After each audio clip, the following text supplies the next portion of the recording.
తాకట్లో ఉన్న మీ బంగారాన్ని విడిపించి ఆ రోజు ఆన్లైన్ రేటుకి కొంటాం. Sharma gold company.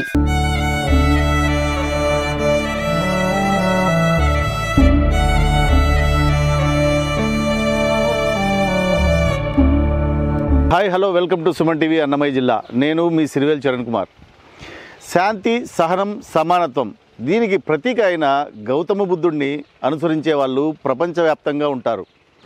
అదే పద్ధతిలో మదనపల్లికి చెందిన శివప్రసాద్ గారు భారతీయ అంబేద్కర్ సేన అనే ఒక వ్యవస్థను స్థాపించి బుద్ధుని ప్రతిమను ఈ కొండ మీద, మనం చూస్తున్న ఈ కొండ మీద ప్రతిష్ఠించాము అని, ఆ విగ్రహాన్ని ఇప్పటికీ 4 సార్లు నాశనం చేయడం జరిగిందని, 4వసారి అయితే ఏకంగా బుద్ధుని తల నరికి బుద్ధుని చేతిలోనే పెట్టారని, ఇది మరింత వివాదాస్పదం అవుతుందని ఆయన చెప్పారు.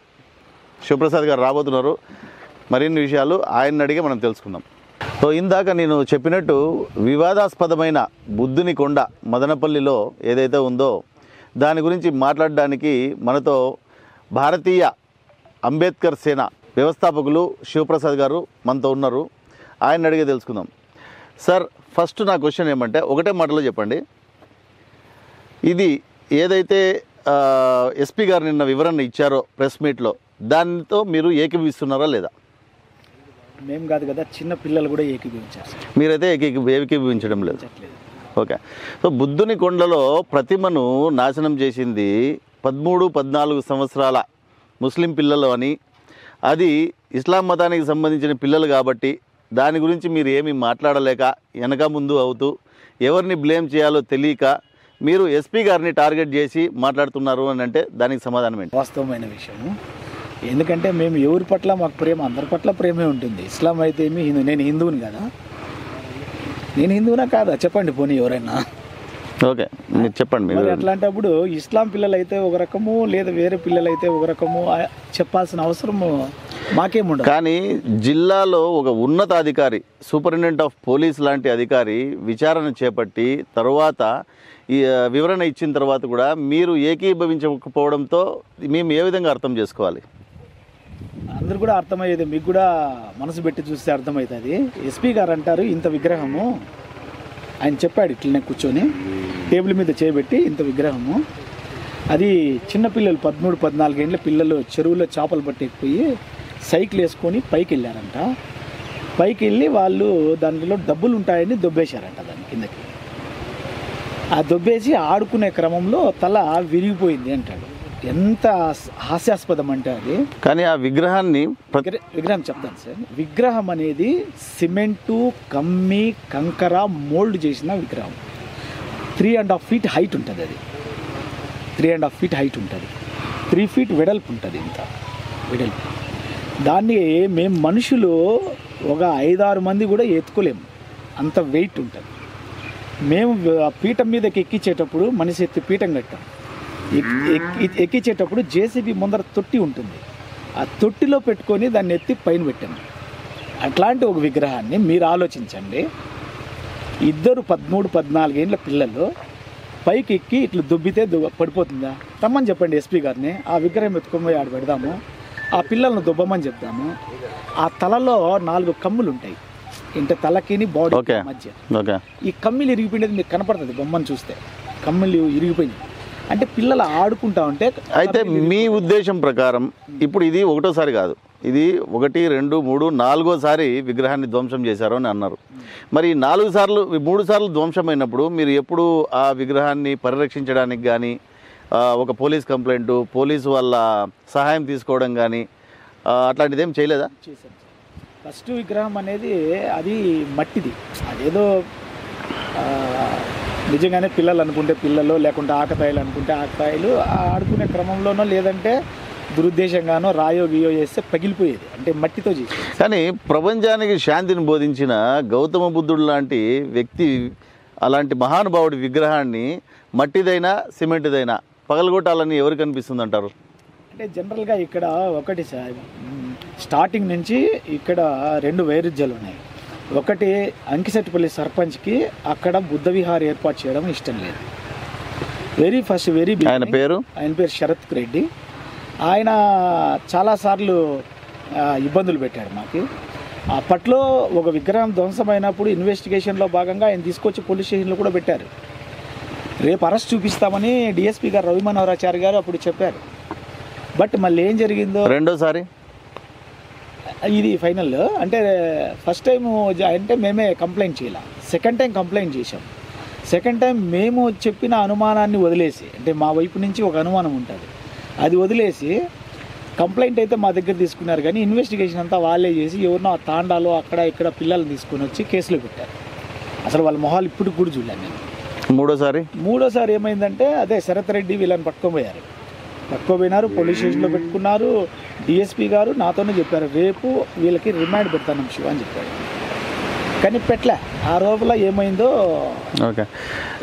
అయితే శివప్రసాద్ గారు, ఇప్పుడు 3 సార్లు మీరు కంప్లైంట్ ఇచ్చారు. ఎప్పుడు మీకు ఫేవరబుల్గా, మీకు మనస్ఫూర్తిగా మీరు ఒప్పుకునేటట్లుగా ఎప్పుడైతే మీకు రిపోర్ట్ మీకు అనుకూలంగా జరగలేదు. అయితే ఇప్పుడు ఈ విగ్రహాన్ని 4వసారి పగలగొట్టారు.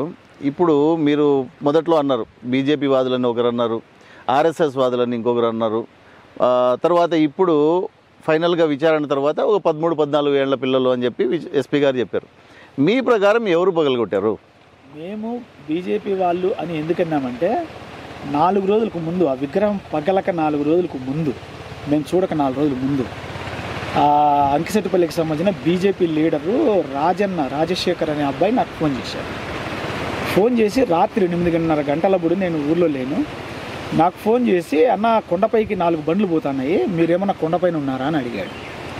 మేము ఈ టైంలో ఎందుకుంటాం బాబు, లేదు బయట ఉన్నా నేను అంటే, నా ఎవరో పోతున్నారు నా అన్నాడు. నేను పోవచ్చా అన్నాడు. పో బాబు, ఎవరన్నా ఒకవేళ అట్లా ఏమన్నా ఆకతాయిలు ఎవరన్నా తాగేవాళ్ళు అట్లుంటే చెప్పు, నేను పోలీసులకు చెప్తాను, మన వాళ్ళు వస్తారు అక్కడికి అని చెప్పిన. మళ్ళీ అబ్బాయి ఇంకో మాట అన్నాడు, నా అక్కడేమన్నా ఆడ బొమ్మలు పగిలిపోయి ఉంటే మళ్ళీ నన్ను అడుగుతారేమోనా అన్నాడు. సో ఈ అనుమానంతో నేను ఎప్పుడైతే అక్కడ చూసినాను, 4 రోజుల తర్వాత మేము వచ్చాము. మేము గురు పౌర్ణమి ఏర్పాట్ల కోసమని అక్కడికి వెళ్ళాము. చూసినప్పుడు ఆ విషయాన్ని చెప్పినా నేను. మీరు కంప్లైంట్ ప్రిపేర్ చేశారు కదా ఇవ్వడానికి, ఆ కంప్లైంట్లు ఇవన్నీ వివరాలు పెట్టారా? అన్నీ పెట్టాం సార్. అసలు మేము కొండపై నుంచిన ఫొటోస్ తీసి, ధ్వంసమైన విగ్రహం ఫోటో తీసి చూసిన వితిన్ సెకండ్స్లో, 4-5 నిమిషాల లోపలే. నేను అనేది అంకిశెట్టిపల్లిలో బీజేపీకి సంబంధించి ఆ వ్యక్తి పేరు మేము డిఎస్పీ గారికి పెట్టాము, ఫోన్ చేసినాము, రెస్పాండ్ కాల. కళా వెంకటరమణ తాలూకా సీఐకి పెట్టాము ఫొటోస్, టెక్స్ట్ మెసేజ్ పెట్టాము, రెస్పాండ్ కాల. కానీ మీ కంప్లైంట్ తీసుకోకుండా వీఆర్ఓ కంప్లైంట్ తీసుకున్నారు. వీఆర్ఓ గారు ఏమని ఇచ్చారు కంప్లైంట్లో? ఏమి ఇచ్చాడు, ఆయన 2 నెలలు అయింది సార్ వచ్చి. 21 సంవత్సరాలుగా మేము ఈ కొండను డెవలప్ చేసుకుంటూ వస్తున్నాము. 21 సంవత్సరాలుగా దీని హిస్టరీ తెలిసిన మేం చెప్పాలా ఆడేం జరిగింది అనేది. 2 నెలలు కూడా కాల వీఆర్ఓ వచ్చి. మీరు మదనపల్లి వాస్తవుడిగా, మదనపల్లిలో పుట్టి పెరిగిన వ్యక్తిగా మీకు అన్ని మదనపల్లి సరౌండింగ్స్లో అన్ని ఆస్తుల వివరాలు తెలిసి ఉండొచ్చు.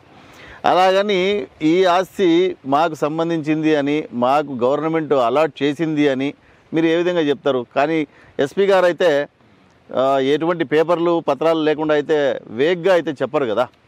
ఎస్పీ గారు వేగ్గా చెప్పరు కానీ సార్, మదనపల్లిలో ఉండే కళాకారులు పోలీస్ డిపార్ట్మెంట్లో చాలా మంది ఉన్నారు, మంచి కళాకారులు. వాళ్ళు ఎస్పీ గారిని రాంగ్ ఫీడ్ చేసి ఆ మాట చెప్పించారు. నేను ఫేస్బుక్లో కూడా పోస్ట్ చేసిన, మా దగ్గర ఉన్న పేపర్లన్నీ మీరు చూసారో లేదు, సోషల్ మీడియాలో పోస్ట్ చేశాను. మీరు ఒకసారి చూడండి. మేము 2005లో 2004లో బుద్ధ విహార్కి సైట్ అలాట్ చేయాలని ఎంఆర్ఓ గారికి రిప్రజెంటేట్ చేశాం. అప్పుడు ఎంఆర్ఓ గారు ఏం చెప్పారంటే, ఎక్కడైనా ప్రభుత్వ గయాల భూమి ఉండి, అంటే మళ్ళీ చెరువులు, వంకలు, ఫారెస్ట్ భూములు అట్లా కాకుండా ప్రభుత్వ గయాల భూమి ఉండి ఎవరి ఆధీనంలో లేకపోతే మీరు చూసుకోరండి, మేము కేటాయిస్తాము అన్నారు. ఇమీడియట్గా నేను అప్పుడు మొత్తం కొండలన్నీ తిరిగాం, అన్నీ ఆకుపై అయిపోయినాయి. అప్పుడు దీనిపైకి వస్తే, దీనిపైకి ఎవరు పోలేరు, శిఖరంలాగా ఉండే ఇట్లా దారి కాదు, కాలుదారి కూడా లేదు దానిపైకి. అప్పుడు మేము చూసి ఇదైతే ఎవరికి అభ్యంతరం లేదు, మనం కావాలంటే డెవలప్ చేసుకుందామని దాన్ని ఎంపిక చేసుకొని మేము ఎంఆర్ఓ గారికి చెప్పాము. ఎంఆర్ఓ గారు ఓకే, దానికి సంబంధించిన రికార్డ్స్ తీయమన్నాడు. రికార్డ్స్ తీసాను. నాకు మీరు ఓన్లీ మీకు అలాట్ అయినట్టుగా ఉన్న పేపర్ ఉంటే చూపించండి. 2008లో ఇది గయాల్ భూమి, సర్వే నెంబర్ 15 ఓకే అని 8 మేము తీసుకున్నాం. గయాల్ భూమి అనేది కన్ఫర్మ్. ఆ సైట్ మీద లోకల్ ఎంఆర్ఓ వాళ్ళు అలాట్ చేయడానికి లేట్ చేస్తూ ఉంటే, ఇక్కడ ఆలస్యం అవుతుందంటే చంద్రబాబు నాయుడు గారికి ఇచ్చాం 2015. డైరెక్ట్గా హైదరాబాద్కి వెళ్ళి చంద్రబాబు నాయుడు గారికి రిప్రజెంటేషన్ ఇచ్చాము. వాళ్ళు రిప్రజెంటేషన్, ఇది రిప్రజెంటేషన్ అలినేషన్ చేయమని, అంటే భూమిని మాకు ఇవ్వమని చెప్పి ఇచ్చారు. దానికి సంబంధించి నాకు పక్కగా అలాట్ అయింది అనే పేపర్ ఉంటే చూపించండి. అన్నీ కూడా చెప్తాను. సో దానికి సంబంధించిన రిప్రజెంటేషన్ ఇది. సో దీని తర్వాత ఏమైందంటే కలెక్టర్ గారికి ఎండార్స్ చేశారు. కలెక్టర్ గారికి, జాయింట్ కలెక్టర్ గారికి ఫోన్ చేసి చెప్పారు చంద్రబాబు నాయుడు గారు, దీనికి ల్యాండ్ అలినేషన్ ప్రపోజల్ పంపండి అని. తర్వాత రెవెన్యూ అధికారులు వచ్చినారు, మొత్తం రికార్డ్స్ అన్నీ తీసినారు. అన్నిట్లో కూడా భూమి గయాలు, ఏం అభ్యంతరం లేదు. దీంట్లో ఆల్రెడీ కొన్ని పట్టాలు కూడా ఇచ్చినాము, కింద పైన ఇవ్వడానికి అభ్యంతరం లేదని చెప్పి this site proposal for Buddha Vihar proposal, ఇది నాట్ కన్ఫర్మ్డ్. ఓకే, ప్రపోజల్ ఇచ్చి అడ్వాన్స్ పొజిషన్ నాకు ఇచ్చారు. దాని సర్టిఫికేట్ 4 ఎకరాల 99 సెంట్లు ఇచ్చారు. బీఆర్ఓ డిపోట్ ఆల్రెడీ మా ఆధీనంలో ఉంది అని వాళ్ళే సర్టిఫై చేసి. శివప్రసాద్ గారు, ఏదైనా ఇది ఇప్పుడు ఏ విధంగా అయితే గవర్నమెంట్ రికార్డులలో గయాల్ భూమి అని ఉందో, ఆ గయాల్ మాయమయ్యి ఆ 4 ఎకరాల 99 సెంట్లు పలానా బుద్ధ విహార్కి అలాట్ చేయబడింది అని రావాలి కదా. అలాట్ చేయడానికి అలినేషన్ ప్రపోజల్ అనేది పోయింది. అవును, త్రూ ది సబ్ కలెక్టర్ గవర్నమెంట్కి పోయింది. ఓకే, ఫ్రమ్ బీరెడ్డప్ప తహసీల్దార్ గారి నుంచి సబ్ కలెక్టర్ గారికి పోయింది. గవర్నమెంట్లో పెండింగ్ ఉంది. గవర్నమెంట్లో పెండింగ్ ఉన్నాక మళ్ళీ మనం లాస్ట్ గవర్నమెంట్లో కూడా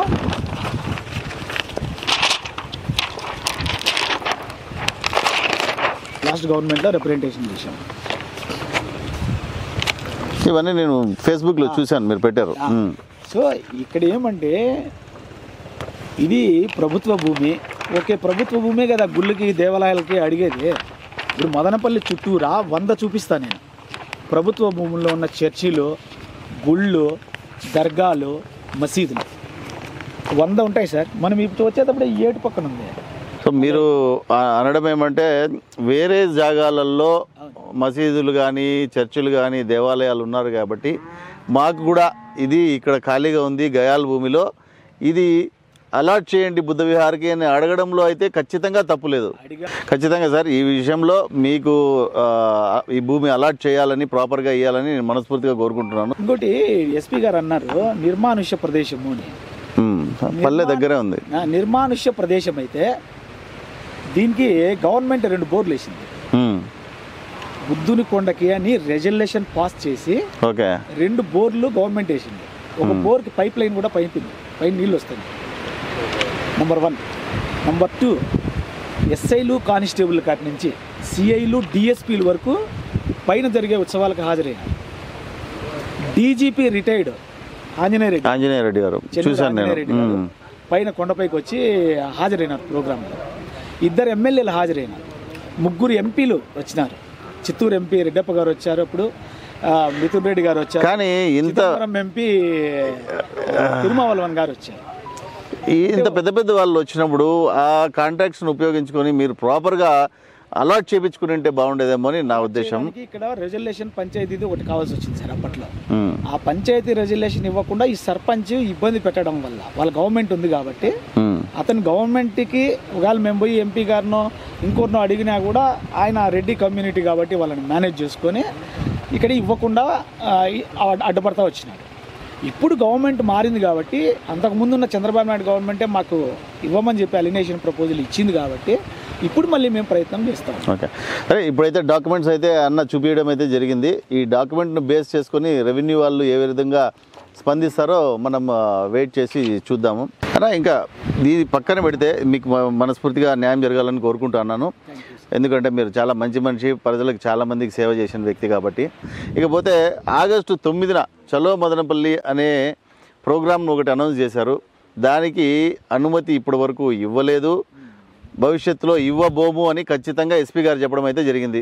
దాని మీద మీ సమాధానం ఏంటన్నా? అంటే ఇప్పటి వరకు ఇవ్వలేదు, ఇవ్వబోము అని చెప్పడానికి నువ్వేమన్నా రాజువా? మేము రాచరికంలో ఉన్నామా? నీ ప్రొసీజర్ ఏందో చెప్పు, ప్రొసీజర్ ప్రకారం అప్లై చేసుకుంటాం. ఒక రాజ్యాంగబద్ధమైనటువంటి పదవిలో ఉంది, ఐపీఎస్ చదువుకొని వచ్చి కానీ ఆయన చెప్పడం ఏమంటే ఎట్లా చట్టబద్ధమైన ఆయన న్యాయపూరితమైన కోరికల కోసము ధర్నాలు చేస్తామన్నా రాస్తారోకాలు చేస్తామన్నా మేమే ప్రొటెక్షన్ ఇచ్చి పక్క నుండి చేపిస్తాము, కానీ ఇది చట్టపూరితమైనది కాదు, చట్ట వ్యతిరేకమైనది, ఆ ల్యాండ్ వాళ్ళకి సంబంధించింది కాదు, కాబట్టి దాని గురించి ధర్నాలు రాస్తారోకాలు చేయడం అనేది అనవసరము అని ఆయన అభిప్రాయం అన్నట్టుగా తెలుసు. ఆయనకు మేము అప్పీల్ చేస్తూ ఉన్నాము, చాలా హంబుల్గా అప్పీల్ చేస్తున్నాము. అనేక ఫారెస్ట్ భూములు, చెరువులు, వంకల్లో గుళ్ళు కట్టేసినారు, కానీ చర్చిలు కట్టినారు. మొన్న వచ్చిన పోతపోల కాలనీలో కూడా మసీదు ఉంది. ఇక్కడే మనం ఇట్లా పోతే ఇక్కడ ఒక దర్గా ఉంది ప్రభుత్వ భూమిలోని. రండి అన్ని తీసేద్దాం. మేము పెట్టుకున్నది ఒకే ఒకటండి. కానీ నేను అంటున్నది ఏమంటే ఒకే ఒక ఈ ఆక్రమణలు దురాక్రమణలు భారతదేశ వ్యాప్తంగా జరుగుతున్నాయి, కానీ ఇది ప్రస్తుతానికి లైమ్ లైట్ లోకి వచ్చింది, దీన్ని ఇష్యూ అయింది. కాబట్టి ఎందుకు వచ్చింది అనేది మీరు ఆలోచించాలి.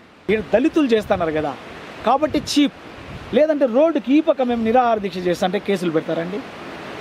రోడ్లకు మేమున్నామా? ఇంతకీ మీ మీద ఎన్ని కేసులు పెట్టారన్నా? అన్న దీక్ష చేసేది ఒక కేసు. పోలీస్ స్టేషన్లో నన్ను తీసుకెళ్ళి స్టేట్మెంట్ తీసుకుంటామని నిర్బంధించారు. నన్ను నిర్బంధించిన తర్వాత నన్ను ఎమ్మెల్యే గారు వచ్చి బయటికి తీసుకెళ్లారు. ఆడ పోలీస్ స్టేషన్లో విజువల్స్ ఉంటాయన్న, మీరు చూడొచ్చు సీసీ కెమెరా. ఎమ్మెల్యే గారు నన్ను భుజం చేసుకొని బయటికి తీసుకెళ్తే నేను గోడ దుంకి పారిపోతానని చెప్పేసిందే ఎస్ఐ దుబ్బేసి గోడ దుంకి ఇంకో కేసు పెట్టి 3 కేసులు, రెండు ఓకే. మళ్ళీ 129 నోటీస్ ఒకటి సెక్షన్ 129 కింద సబ్ కలెక్టర్ గారు ఇచ్చారు. అది ఎవరికి ఇస్తారంటే వరుస దొంగతనాలు చేసే వాళ్ళకి, వరుస హౌస్ బ్రేకింగ్ చేసే బ్రేకర్స్కి, వరుసగా నేరాలకు పాల్పడే క్రిమినల్స్ ఉంటారు, వాళ్ళకి ఇస్తారు. అది ఆ నోటీసు నాకు ఇచ్చారు. నాకే ఎందుకు ఇచ్చారంటే మీరు అర్థం చేసుకోవచ్చు. ఇంత పర్సనల్ గా టార్గెట్ చేయడానికి ఆయనకి ఏం అవసరం అన్నా? ఆయన సూపరింటెండెంట్ ఆఫ్ పోలీస్, ఒక జిల్లా అధికారి, జిల్లా పోలీస్ అధికారి, పోలీస్ బాస్. ఆయనకు ఏం అవసరం మీ మీద ఇంత పర్సనల్ గా టార్గెట్ చేయడానికి? అర్థం కాదు. తాలూకా సిఐ కళా వెంకటరమణ గారు ఆయన ఎస్పీ గారిని మాయ చేస్తున్నారు. ఆయన అంటే ఇక్కడ జరిగే విషయాలు ఎస్పీ గారికి తెలియదు కదా పాపం, విగ్రహం ఎంత ఉందో. ఆయన పాపం ఇంత విగ్రహం అంటున్నారు. పిల్లలు ఆడుకుంటుంటే తలకాయ ఊడిపోయింది ఏంటన్నా. మేము ఆ విగ్రహం పగలగొట్టినప్పుడు చూసిన విజువల్స్ కూడా మా దగ్గర ఉన్నాయి. ఖచ్చితంగా ఎస్పీ గారికి చేరేటట్లుగా మా ప్రయత్నం అయితే ఉంటుంది. అదే నిన్న ప్రెస్ మీట్లో ఆయన ఒక వర్డ్ పదే యూజ్ చేశారు, హై హ్యాండెడ్ యాక్టివిటీ అని. అంటే ఇది ఒక ప్రీ ప్లానెడ్గా ఎన్నో సంవత్సరాల నుంచి ఈ ల్యాండ్ 4 ఎకరాల 99 సెంట్లను ఆక్యుపై చేసుకోవడానికి ఒక సిస్టమేటిక్గా మీరు ప్లాన్ చేసి వీడి వరకు తీసుకొచ్చారు అని చెప్పి ఆయన అనడం జరిగింది. సిస్టమేటిక్గానే ప్లాన్ చేసాము. మేము ఇండ్లు కట్టుకోవడానికి కాదు, దీనికి పెట్టిన డబ్బులు పెట్టింటే నేను ఇప్పుడు బాడిగింట్లో ఉన్నా మదనపల్లిలో. దీనికి పెట్టిన డబ్బులు నేను పెట్టుకుంటే ఒక డూప్లెక్స్ ఇల్లు బ్రహ్మాండం కట్టుకోవచ్చు. అంటే ఒక క్షేత్రాన్ని నిర్మాణం చేయడానికి, ఇక్కడి నుంచి ఒక ధర్మాన్ని బోధించడానికి, ఒక శీలవంతమైన జీవన విధానం చెప్పే ప్రయత్నం మేము చేసాం తప్ప ఇది మేము ఇండ్లు కట్టుకునే వాళ్ళం కాదు, ఇక్కడ కాపురాలు ఉండేవాళ్ళం కాదు, లేకుంటే గేట్ పెట్టి డబ్బులు తీసుకునే వాళ్ళం కాదు. ఎస్పీ గారు తెలియక మా మీద కళా వెంకటరమణ అనే తాలూకా సిఐ చెప్పే అపోహలు నమ్మి ఇట్లా చేస్తూ ఉండాల. రెండోది ఏమంటే మీరు పర్మిషన్ అడిగారు సార్. మేము మొన్న కూడా దీక్షకు పర్మిషన్ అడిగాం సార్. మేము దీక్షకు పర్మిషన్ అడిగాము. జనరల్గా ఆంధ్రప్రదేశ్ రాష్ట్రం అంతా కూడా, ఆంధ్రప్రదేశ్ కాదు కర్ణాటక, తమిళనాడు ఎక్కడికన్నా పోండి, ఒక ఆర్గనైజేషను ఒక దీక్షనో ఒక నిరసనో ఒక మీటింగో పెట్టుకోవాలంటే వాళ్ళ లెటర్ హెడ్లో లెటర్ రాసిస్తాం కన్సర్న్ పోలీస్ స్టేషన్కి. ఆ లెటర్లో ఎంతమంది పార్టిసిపేట్ చేస్తారు, ఏ కంటెంట్ మీద చేస్తూ ఉన్నాము, ఎంతసేపు చేస్తాము అనేది ఇస్తాం.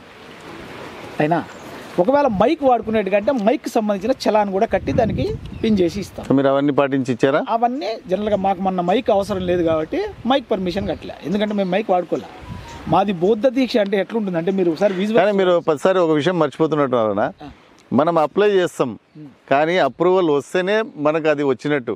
మీరు 10 సారి మేము అప్లై చేస్తున్నాము అది వాళ్ళు ఇవ్వడం లేదు అన్నట్టుగా. ఇవ్వడం లేదు ఈ క్వశ్చన్ వాళ్ళకి అడిగితే మీరు అంటే పోలీసులు ఇప్పుడు చాలా మందికి ఇచ్చారు కదా, అంటే ఊర్లో కర్రలు ఇచ్చారు, కత్తులు పట్టుకొని త్రిశూలాలు పట్టుకొని ఊరేగింపులు చేశాను మన మదనపల్లిలో.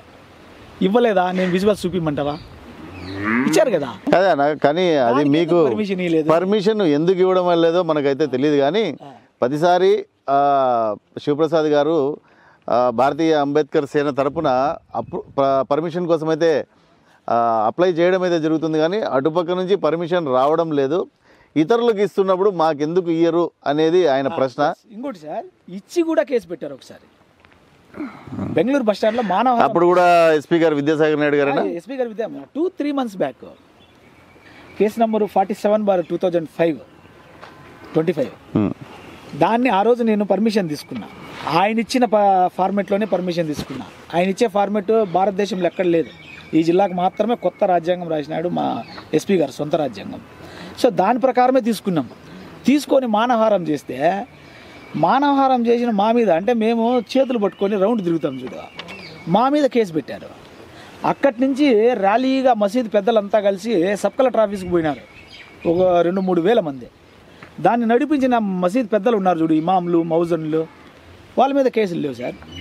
నిషార్ అహ్మద్ అనే ప్రతిపక్ష నాయకుడు ఉన్నాడు, ఆడ ఎమ్మెల్యే అభ్యర్థి, ఆయన మీద కూడా కేసు లేదు. అంటే దాన్ని ఏమీ అర్థం చేసుకోవాలా?